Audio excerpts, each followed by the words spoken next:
Hi, welcome to a Simplified and Fabulous Mom Life podcast. I'm Jennifer McDaniel, pro organizer, capsule wardrobe stylist, and functional home designer.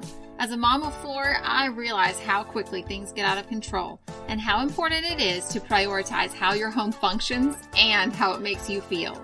So if you're ready to find solutions to the stressors in your home and make room for the things that are really important, listen in and let's get started. Hello, my beautiful friends. Happy New Year. I am so excited to start this new year off in our new home. We moved in the week before Christmas and hosted my husband's family Christmas weekend and hosted my family New Year's weekend. And my family consists of over 20 people. And then we spent the week after New Year's cleaning out our other house and getting it all ready to be done with that one. And wow, what a plateful I have had. What an adventure this has been. And I'm so glad that it's over. We're done with that other house that was way too big. And I'm just so glad to be done with that house. I'm just going to walk you guys through a little bit of what I've been going through and what's been going on with my life so that you will know where we are headed in this next season. So I have some really great plans. I am, like I promised in episode 100, I am going to be walking you all through how I organized my home, how I start each space. And let me tell you right now, like we've been in the house since the week before Christmas, but we are nowhere near moved in because getting the house set up was not the priority. We had to prioritize getting Christmas ready, and a few other things. Hosting, like those were more of a priority. I wanted it to be a peaceful and happy Christmas for my kiddos, so I focused on the Christmas part of it rather than the getting the entire house set up. So my garage is still full of everything. I only have one picture hung in the whole entire house. No, wait, actually, there was already a nail hole in the bathroom. I put a Christmas picture in there, and I hung 2 pictures in the kids' bedrooms. So my little kids have 2 pictures, so there are 4 pictures hung up in the entire house. And so I have all of my pictures and artwork and stuff. Those are all still waiting in the garage, and there's just so many things that we still have to do. None of my decor is out. We had a piece of furniture, well, multiple pieces of furniture come apart during the move. We had one of our garage cabinets that was my father-in-law's. It literally just fell into pieces and nearly knocked out my brother who was helping us to move it. It just fell apart. And so that one, and then my china cabinet, they forgot to take the shelves out. They were glass shelves that shattered. And then the bottom door, the cabinet door on the bottom of my china cabinet broke off, and I still haven't found the piece that needs to be reattached so I can glue it back together and attach it. So we have some pieces of furniture that need to be repaired and put back together so that I've got to buy another shelf for my china cabinet as well. But there's so many things that are still waiting to be done. Every single room in my house feels like it needs work. And now I'm ready to take down the Christmas trees that are in the dining room and in the living room and the sunroom and the kids' bedrooms so that I can get them ready for the rest of the year and just living our lives. But I'm out of town this weekend, and last weekend my husband worked overnight. So there was just too much going on. So I have not gotten to it yet. It'll happen. But I wanted to just share with you guys all the different things that I have going on for myself so that you will hear, and I do want to use this episode and kind of tell you what I've done already, what I prioritized when we were moving in, and then what I'm going to bring you all through with some pictures in my home and some of the processes that I'm going to do, like some before and afters, maybe some during pictures, or even a little video in the Facebook group. We'll see what happens. I don't know. I'm not very good with the tech stuff, so that's really the holdup for me.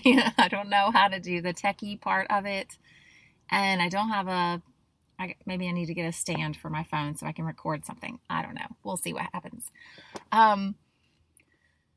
Anyways, so my plan for you all is to start with today's episode and share with you guys what I did first. Then I will be doing a challenge with you all and bringing you all through on the challenge. Once I get everything in the right room, then I need to go through the process of organizing the things that are in those rooms. My kitchen, for example, we shoved everything in the pantry. We just shoved all the food went in the pantry. All of the baking stuff went in like 4 different places. I have to look in so many places to find stuff to get something made. But the stuff we use every day is ready. Like the plates and bowls, the spoons and silverware, and the pots and pans. Those are all ready to use. All organized nicely. Like I did that first thing. But the other stuff that you don't get to all the time, the baking, that's not an everyday thing. The kids' lunchbox stuff, did not pack that up very well. It's just shoved under one of the cabinets with baking stuff, and I don't even know what else. Oh yeah, and don't forget, I don't want to forget to tell you guys, we also have had a sink leak. So I've been holding, like everything from under the sink cabinet has been shoved into other cabinets and holding in other cabinets temporarily. They came day before yesterday to fix, I guess yesterday, they came to fix the sink leak, and it was fixed yesterday morning. But then this afternoon, I went to go and put the stuff back in that cabinet that belongs under the kitchen sink, like my drainer and my, the dishwasher detergent and the extra brushes and dish soap and stuff that I don't like on the countertops. So I opened the cabinet and it was wet again. I was like, no, oh my goodness. So I had to call and put in, I've got to wait for another appointment for them to come back out, and they couldn't come back out today. So hopefully tomorrow they'll come back out and get that fixed. But my goodness, it's like the other side of that same piping that's messed up. So all of these, and our dryer is messed up. So we had to send that's being repaired. We'll get that put back together tonight. But on top of everything, hosting everybody, when you have 20 some people spend the night, you got a lot of linens that are used. And my linen closet it's kind of funny right now. Like everything is shoved into one linen closet that's smaller than any of the 3 linen closets I had in the other house. So it's,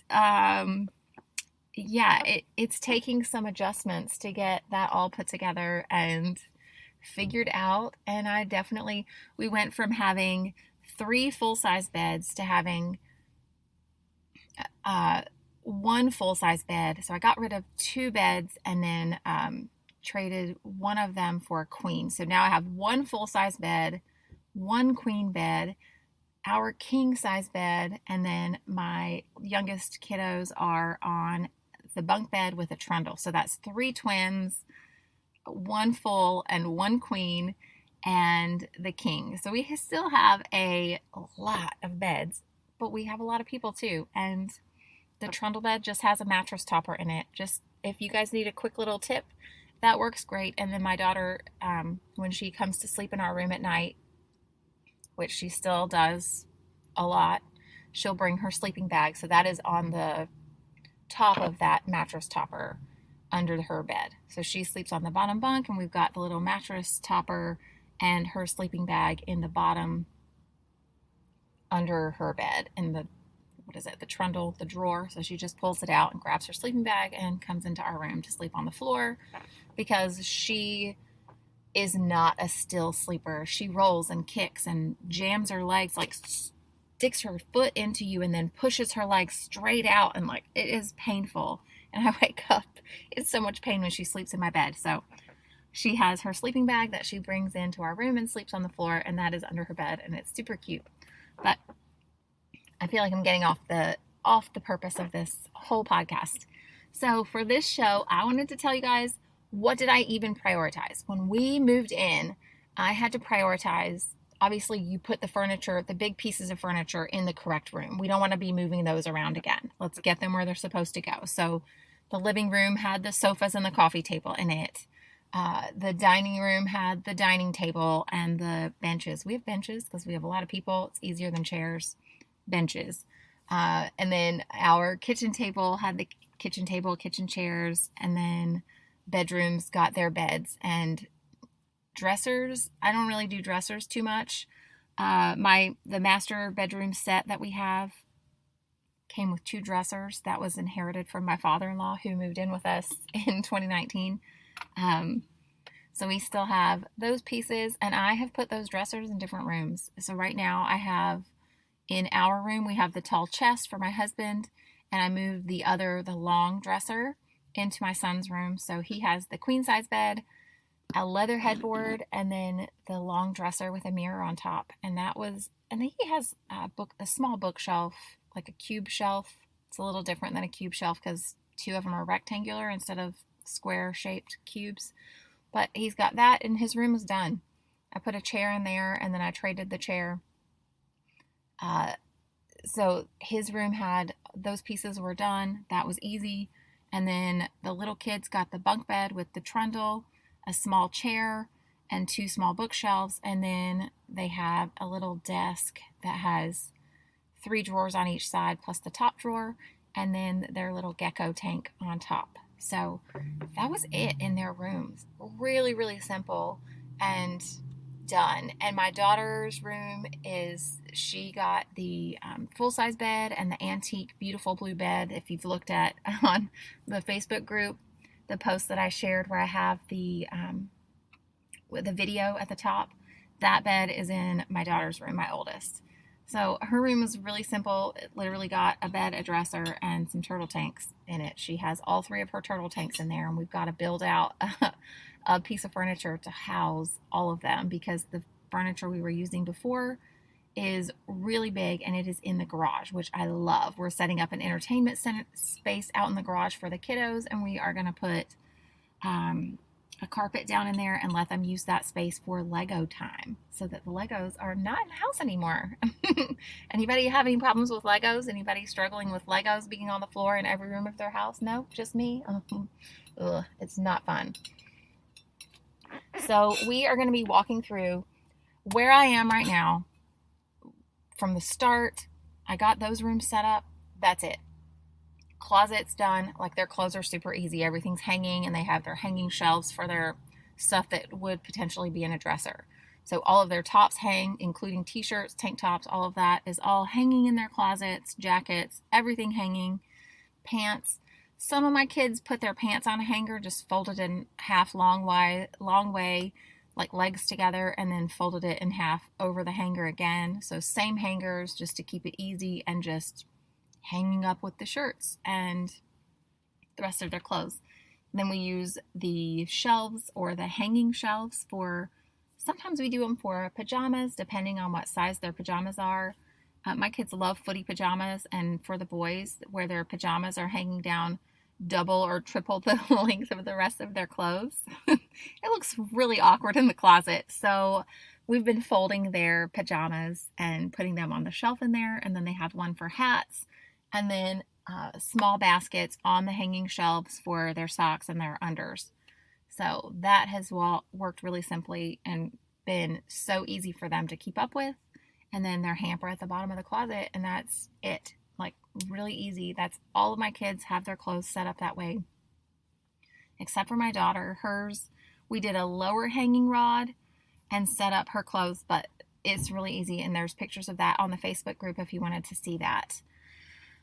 I hope you guys, when you walk through a space, when you are moving, what I had to do before we even moved was make a plan for who gets what room. Let everybody know. I color coordinated it, so each room had its own color.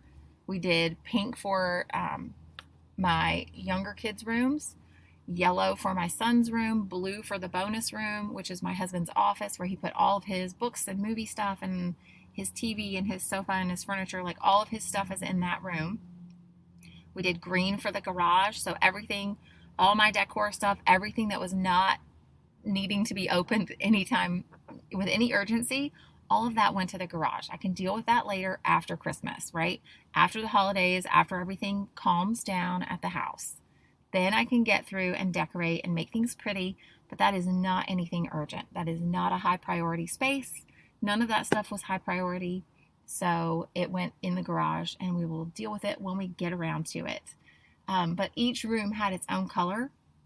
I did these awesome boards where I color coordinated the boards and put stickers with the room pieces. Like each room was labeled with its color, and I labeled it for upstairs. I had one piece of paper with upstairs rooms and colors, and another piece of paper for the downstairs rooms, and I put them all on a huge poster board and posted it, one at the garage door and one at the front door, depending on which door they decided to move furniture or pieces in from.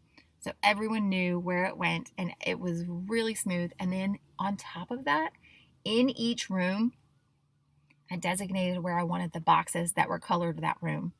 Now, I want to tell you something else. One thing that we have done, my kids are they don't play with a lot of toys. I still have young kids, but they don't play with a lot of toys. They play outside with nature. They like sticks and rocks and bugs and that sort of thing. And they like Legos. They don't really have a whole lot of other toys. So they had one box of books per room, and they had one box of toys per room. And toys could be, my older son had his robots and his collections and whatever his specifics were. And then my younger kids also had another basket or box with stuffed animals in it. They're soft toys, they're cuddly pieces. So 3 boxes per kid's bedroom of their belongings, incomplete, like a complete, that's all they had in their room that belonged to them. Then we also had the Lego buckets. So they had 2 buckets, 2 storage tubs of Legos, and they used them all the time. That's what they play with every single day. So as far as toys and their belongings, and I think I did 1 trash bag each for my kids' clothes, and I just shoved them all in there. Maybe 2, because they're the ones with the hanging shelves or the baskets needed a second. So 2 bags of clothes and 3 boxes of other belongings per bedroom. So that's pretty impressive. I am just really happy that we got it that simple. So it was really easy to get their rooms completely set up with a Christmas tree and lights on the tree for them to enjoy when they got home from Christmas. Like when they came to the house for the first time, their bedrooms, the kitchen, the living room, the table for eating, all of those spaces were already set up by day 2, decorated and everything. I had the pictures hung in my little ones' rooms, and I had the bathrooms ready, the curtain rod on the shower with the Christmas curtain rod, and I had Christmas towels like hand towels. I found some on clearance last year, and so I bought them all, and they were so cute, and they matched the shower curtain that I had gotten the year before. I was super excited about it. So anyways, I just keep it really simple, and I didn't really do a whole lot of other stuff. I didn't do any of the really big decorating. I didn't put the garland up. I tried to put it under the TV, but they ended up hooking the TV up to the game system. So they had that, and it kind of blocked the where the garland was. So they moved the garland. Anyways, I tried. It didn't work out. And anyways, it was really simple, and I did it all in 2 days with the Christmas setup. They were there, so we started moving on Saturday, and the kids came Monday. So Saturday and Sunday, the kids were there Monday morning, and I had it all done and ready for them, and like it was beautiful and happy. They could go and play in their rooms without making a big disaster, and it was just such a wonderful process, and I'm so grateful that I took time to plan ahead. And I see so many people struggling to find a place for every single thing that they own, and it's because they aren't seeing the stages of it. So I'm going to walk you through in another episode the stages of moving. That's coming up. And then also, don't forget, we are doing a big challenge. We are going to go through each room and organize them specifically. So we will break it down into these different steps, and I will do a printed out sheet for you guys that you can print out, a PDF, so you can print it out for what rooms we're doing and where we need to focus and how to do it. So we will do that challenge, and I will post that in the Facebook group. Mike can even link it into the podcast notes. I will try that. But again, I'm not very talented with technology. So if that is too difficult, check the Facebook group. Also, that is listed at the bottom of the show notes. So scroll down and you'll be able to see that. So I hope you guys will join us. We are planning to do this challenge starting in February because we are already midway. We're getting into January pretty good, and I am still putting things away. So plan this for February. February, we are going to be doing a full house challenge to get through every single space in our home, kitchen cabinets, kitchen drawers, bathrooms, all the spaces in our homes in February. So we are going to break it down into, it's probably going to end up being a 6-week thing. I haven't written it out yet, so I've got the ideas going, but as I write it out, I will share even more. But I am planning that challenge to walk you through and bring you through and share pictures of my home. I hope that you guys will join and share pictures of your home in the Facebook group as well. And I am so excited to have you all as part of this experience with me. And thank you for being patient with me and giving me time to get my house together because it has been very, very busy. I hope you all have a wonderful and blessed week. I hope that you all have a magnificent new year and have so much fun finding ways to make your house more functional. Finding ways to make yourself, get rid of those things that are stressing you out in your life. I am here for you if you have any questions. I'm also starting up a new coaching program, and it will be rolling out probably in the next couple of weeks. I'm working on it. It will be here, so get ready. It's about to get fun. All right, guys, have a blessed day. I will be praying for you, and I'm so grateful you're here. God bless you. Take care. Bye. Thanks for listening to this episode of the Simplified and Fabulous Mom Life podcast. We would love to hear from you. Our podcast hotline for US is 980-389-0399. You can share your tips and tricks, topic suggestions, ask questions, and let me know if we should answer any of these on the air. For other ways to connect, you can reach us at jmorganizingspaces.com. Thanks for listening to this episode. Did I say it right?